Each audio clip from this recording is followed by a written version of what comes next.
ఇది ముందే ఊహించి ఉంటే కనుక బీజేపీ అధిష్టానం మోదీ గారు ముందే ఊహించి ఉంటే కనుక ఈ ట్రాప్లో విపక్షాలు చిక్కున్నాయి అనుకోవచ్చా? ఈ ఇంపాక్ట్ ఆల్రెడీ చెప్పారు, మహిళలు మిమ్మల్ని క్షమించరని చెప్పి మనం చెప్పడం జరిగింది.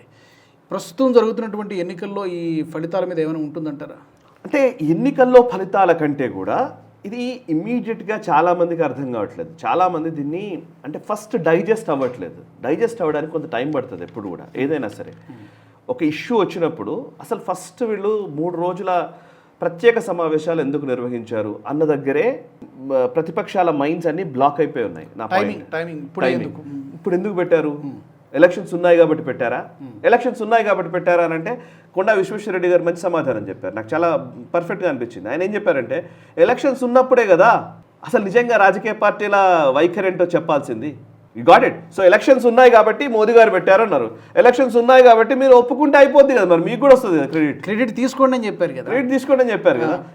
ఎప్పుడు కూడా ఎనీ రాజకీయ పార్టీ అని చాలామంది ఈ విషయాన్ని మన దగ్గర ఏంటంటే చాలా తిమ్మిని బమ్మిని చేయడంలో సిద్ధహస్తులు కాబట్టి ఇట్లా మాట్లాడుతుంటారు. కానీ రాజకీయ ప్రయోజనాల కోసం వాడుతున్నారు అని చెప్తారు. రాజకీయ ప్రయోజనాలు లేకుండా రాజకీయ పార్టీ పనిచేస్తుందా? చేయదు. కామన్ సెన్స్ ఉన్నాడు ఎవడైనా చెప్పాల్సిందే. మన దగ్గర ప్రాబ్లం ఏంటంటే సత్యాన్ని చాలా విచిత్రంగా మనం దాన్ని పోర్ట్రై చేస్తూ ఉంటాం.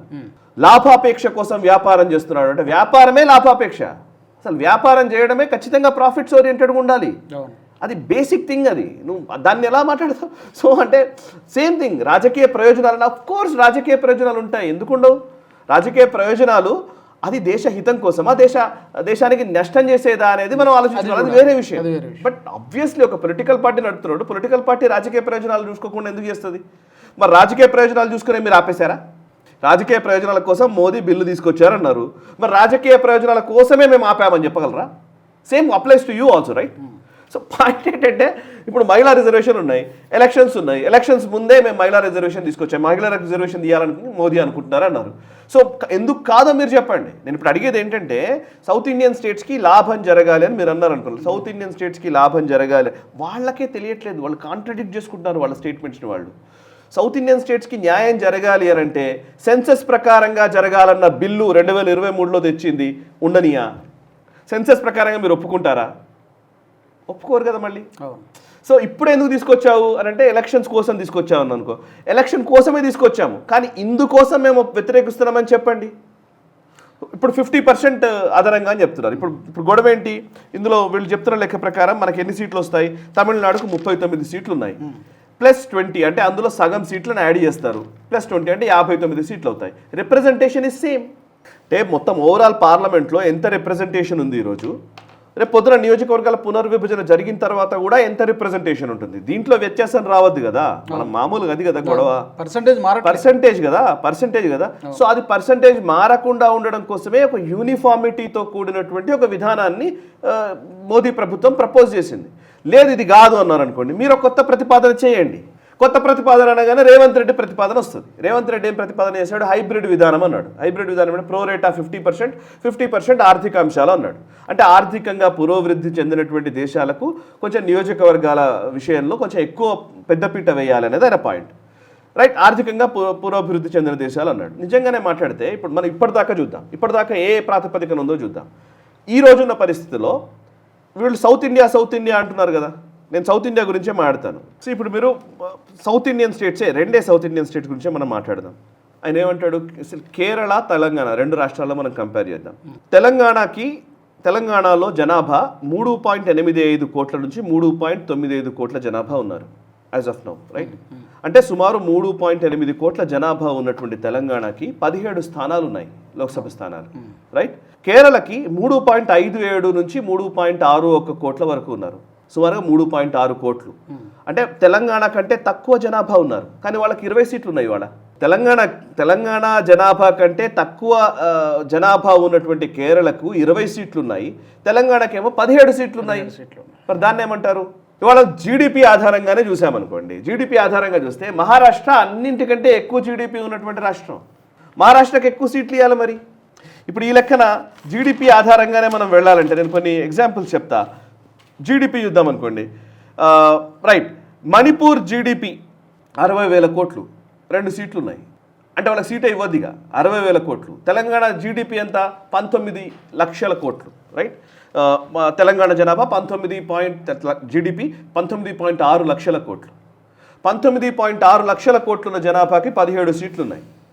ఈ లెక్కన చూస్తే జీడిపి ఎక్కువగా ఉన్న రాష్ట్రాలకే ఎక్కువ ఇవ్వాలి అని అంటే ఇప్పుడు మరి కేరళ పరిస్థితి ఏంటి? 14 నుంచి 16 లక్షల కోట్లు ఉన్నాయి. కేరళ సీట్లు తగ్గించాలి. పినరాయి విజయన్ ఒప్పుకుంటాడా జీడిపి ఆధారంగా? ఇప్పుడు రేవంత్ రెడ్డి ప్రతిపాదనని పినరాయి విజయన్ ఒప్పుకుంటాడా? పినరాయి విజయన్ పక్కన పెట్టండి, రేపు పొద్దున ఎల్డీఎఫ్ గవర్నమెంట్ వస్తుంది, ఒప్పుకుంటుందా కాంగ్రెస్ పార్టీ? యూడీఎఫ్ గవర్నమెంట్ వస్తుంది, ఒప్పుకుంటుందా కాంగ్రెస్ పార్టీ? జీడిపి ఆధారంగా సీట్ల కేటాయింపు ఉండాలంటే జీడిపి 19.6 లక్షల కోట్లున్న తెలంగాణకి ఎక్కువ సీట్లు ఇచ్చి 14 నుంచి 16 లక్షల కోట్లు ఉన్నటువంటి కేరళకి తక్కువ సీట్లు ఇవ్వాలి అని అంటే కేరళలో ఉన్న కాంగ్రెస్ నాయకులు ఒప్పుకుంటారా? Straight question. అండ్ ఫ్యూడల్ విధానం కాదా ఇది? నాకు కిషోర్ రెడ్డి గారు మనకు ఇంకో ఇంటర్వ్యూలో ఆయన చెప్పారు చాలా స్పష్టంగా. కిషోర్ ఇది డైరెక్ట్గా చెప్పారంటే ఇది ఇప్పుడు ఎట్లా అంటే ఫ్యూడల్ విధానం, డబ్బున్న వాడికి మాత్రమే ఎక్కువ సీట్లు అని. అంబానీ అదాని ఎక్కువ ఓటు హక్కు ఇవ్వాలి వాళ్ళకి, మరి అట్లా లెక్కేస్తే. సో డబ్బు ఆధారంగా కాదు ఇది చేసేది.